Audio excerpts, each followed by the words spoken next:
Salut à tous et bienvenue dans ce JCN Répond du mois de mars. Aujourd'hui, on va parler intensité, endurance et matériel avec le Potoflow. Allez, c'est parti. Et on commence mon Lolo sans plus attendre avec la première question de Thomas qui nous demande « Salut les gars, merci pour vos vidéos super intéressantes. Souvent sur Strava, je vois des coureurs élites qui disent avoir travaillé l'endurance avec seulement 50 km au compteur. Est-ce que c'est possible de travailler l'endurance avec des distances si courtes ?» Qu'est-ce que t'en penses, toi, mon Lolo? Est-ce qu'on peut travailler l'endurance en faisant 50 km à vélo? L'endurance, ouais, je pense qu'il cherchait surtout une catégorie à mettre et il voulait pas que ce soit de la récup. Du coup, il s'est dit, c'est pas vraiment de la récup parce que j'ai fait plus qu'une sortie récup. Donc au-dessus, c'était de l'endurance, donc il a mis endurance, je pense. 50 km en soi, c'est de l'endurance, mais pas quand t'es coureur élite. Donc après, ça dépend ce qu'il a fait en travail sur ces 50 km. Hein. Peut-être qu'il avait des séries particulières à faire et du coup, ça l'a amené à faire une sortie endurance. Mais pour moi, voilà, je vois pas trop d'explications. Oui, c'est pas forcément, on va dire, pour un coureur élite du moins, une distance qu'on classifierait comme d'endurance, mais ceci étant dit, c'est peut-être dans le cadre d'un bloc de travail d'endurance aussi. Peut-être que cette semaine-là, il a fait 150, 200 bornes les jours qui précèdent, et que du coup, les 50 bornes qui viennent derrière sont une sortie, entre guillemets, récup de ces sorties longues, dans un bloc d'une semaine dédié à l'endurance. Donc ça peut s'expliquer comme ça. Après, 50 km, ça peut être de l'endurance, tout dépend ce que tu prépares. Si par exemple t'es coureur cadet et tu as des courses de 60-70 km à préparer, 50 bornes c'est de l'endurance. Donc tout dépend évidemment des objectifs. Si on parle d'un coureur qui fait de l'ultra-distance avec des courses sur plusieurs jours, 50 km c'est de la récup et c'est clairement pas de l'endurance. Donc voilà, un peu en fonction de à la fois le qualitatif et la façon dont tu travailles et aussi forcément les objectifs, ça va changer la réponse à la question. J'espère en tout cas qu'on t'aura répondu. Ouais, la question est vite répondue, hein Flo? Et du coup, je passe à la question suivante quand même, de Fred le cyclo, donc Fredo qui nous dit comment régler les zones de travail cardio puissance. J'ai un cœur qui monte vite à 150-160 battements par minute, puis il peut monter jusqu'à 190, mais beaucoup plus lentement. Heureusement, il redescend très vite également. Garmin me signale, trop d'aérobie. Alors écoute, oui, c'est normal que ton cœur monte déjà vite à 150-160 battements par minute quand tu montes dans ton exercice et te mets dans ta zone, et c'est aussi normal qu'il monte crescendo pour aller jusqu'au 190. Parce que si tu fais un effort plus long, il va monter petit à petit jusqu'à arriver à ton effort maximum. Bon, cela dit, tu nous dis qu'en fait ton Garmin, il te dit que tu es trop en aérobie ou anaérobie. Ça dépend vraiment de toi et ça dépend de chacun en fait. Tout le monde est différent à ce niveau-là. Donc si tu veux avoir des exactitudes sur ton cardio, ta puissance et tout ça, moi je t'invite à aller faire des tests.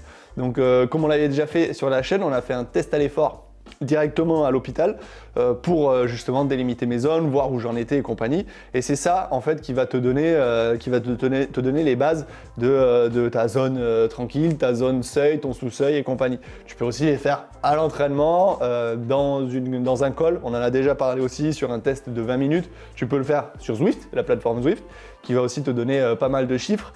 Mais selon moi, voilà, c'est quand même très perso. Et là, si ton Garmin il te dit trop l'un ou trop l'autre, écoute, je sais pas, peut-être, mais moi je t'invite déjà à faire ces tests et puis ça te donnera une belle ligne de conduite.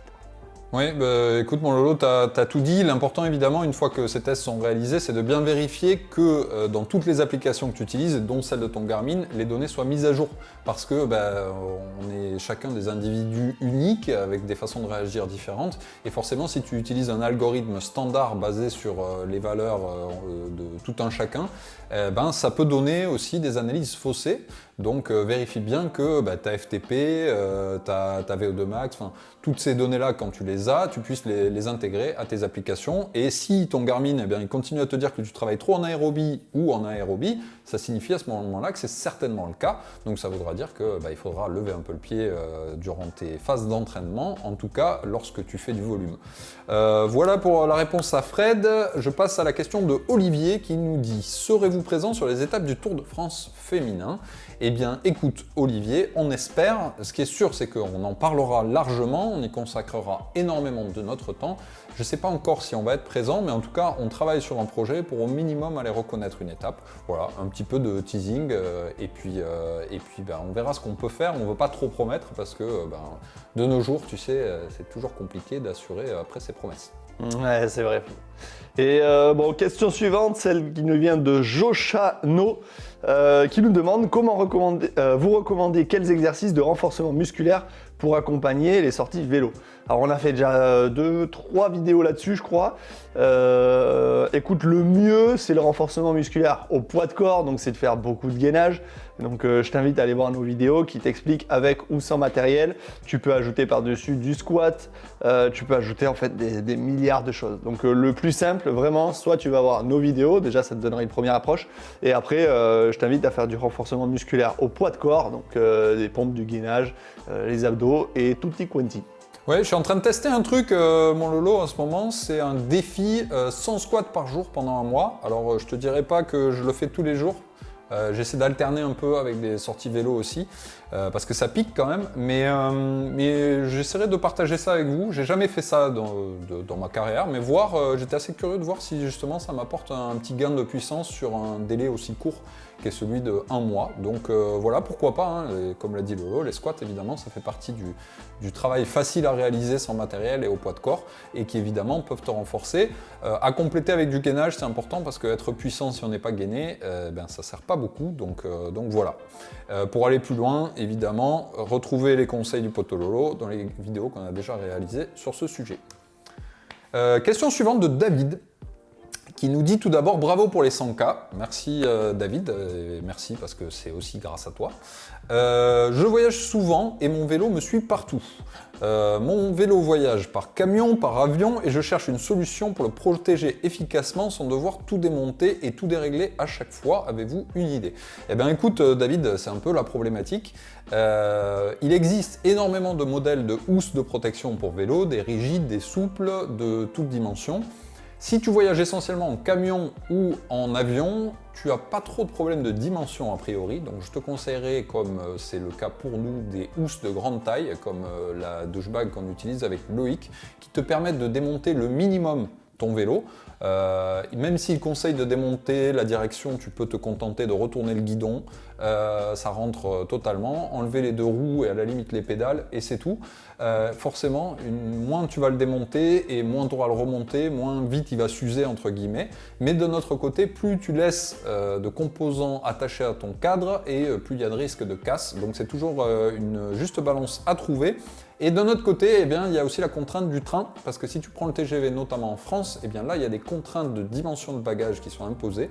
Et nos housses, par exemple, avec Loïc, elles ne sont pas conformes en TGV, même si, si tu tombes sur un contrôleur conciliant, ça pourrait passer. Donc là, on te conseillera plutôt une housse en tissu souple, léger, et qui va forcément te contraindre à démonter davantage ton vélo.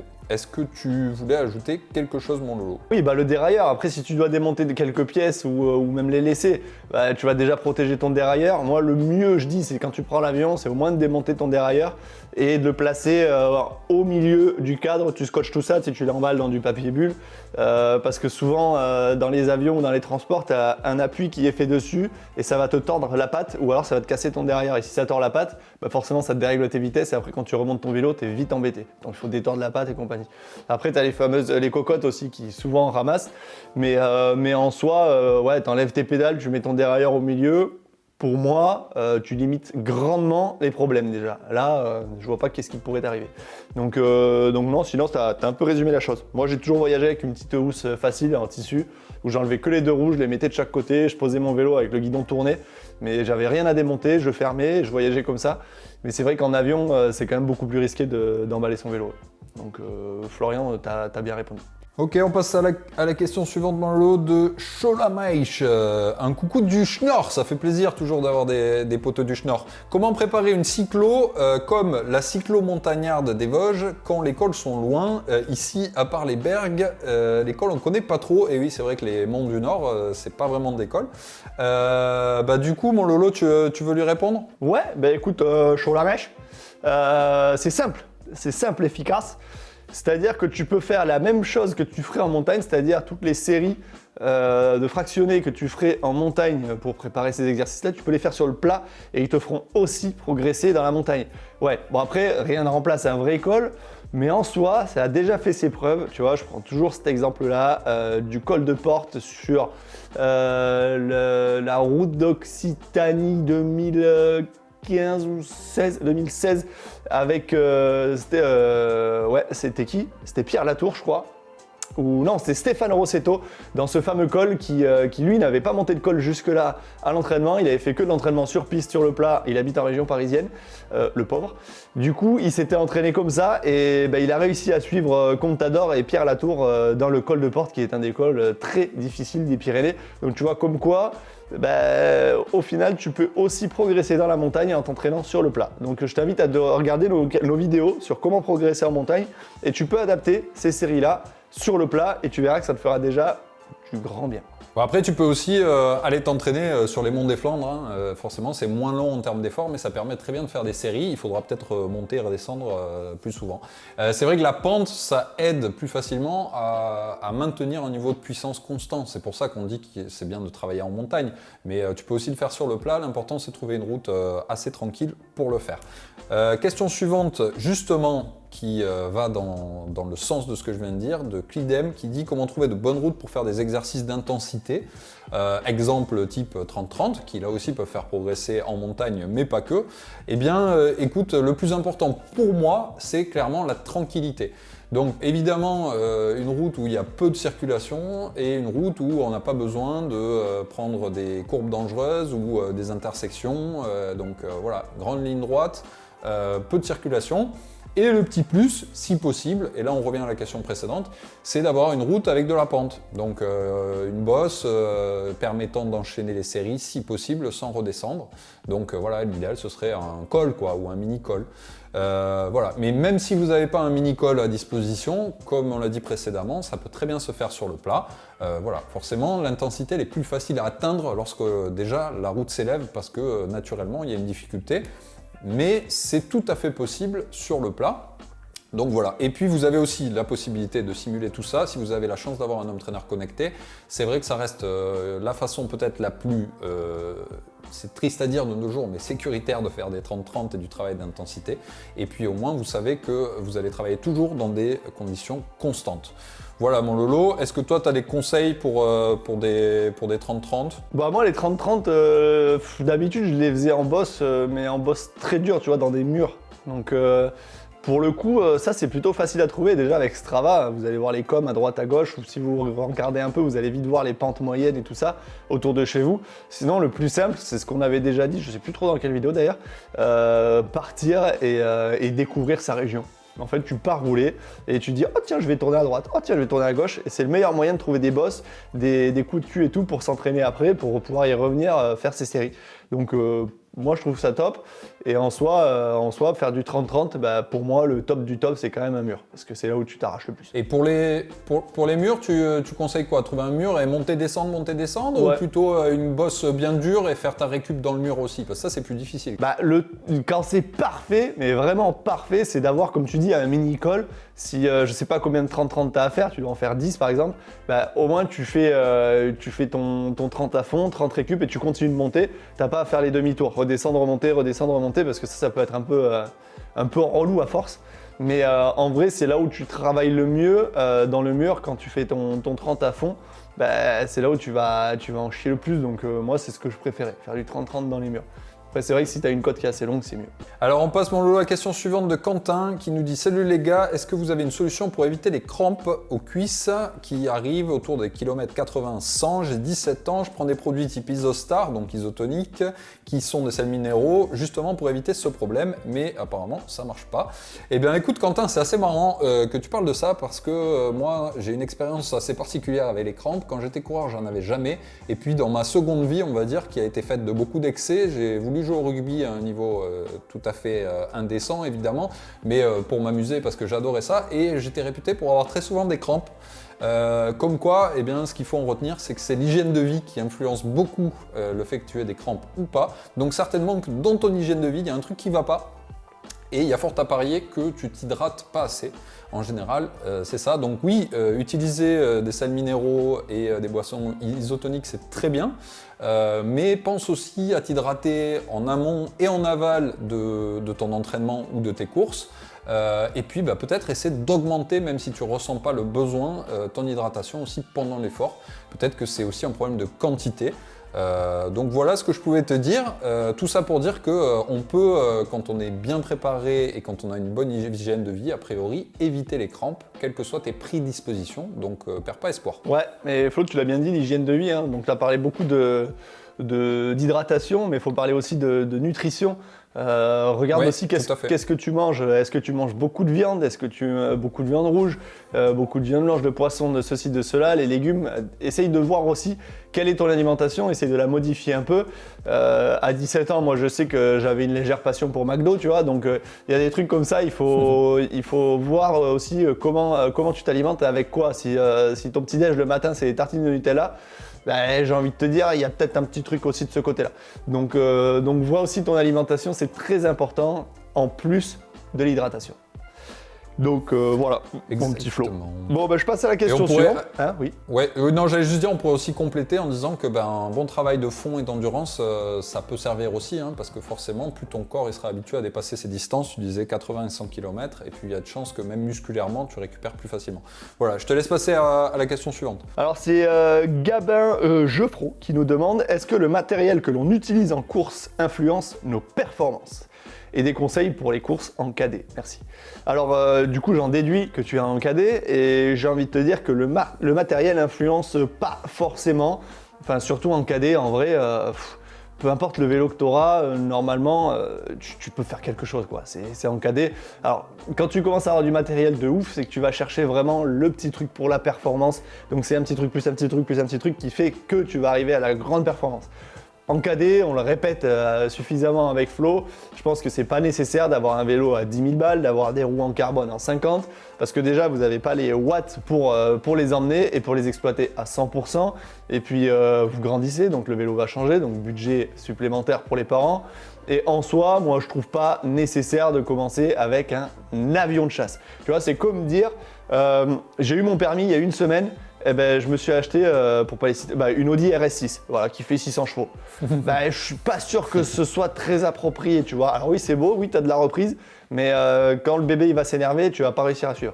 Du coup, c'est pas, tu vois, oui, voilà, pour moi, c'est pas... La différence, c'est que là, les 600 chevaux, pour le coup, c'est à toi de les mettre quand c'est en vélo. Donc, comme tu l'as dit, c'est pas toujours super adapté parce que, notamment, on parlait des profils des roues, il y a des vélos qui sont toujours plus rigides.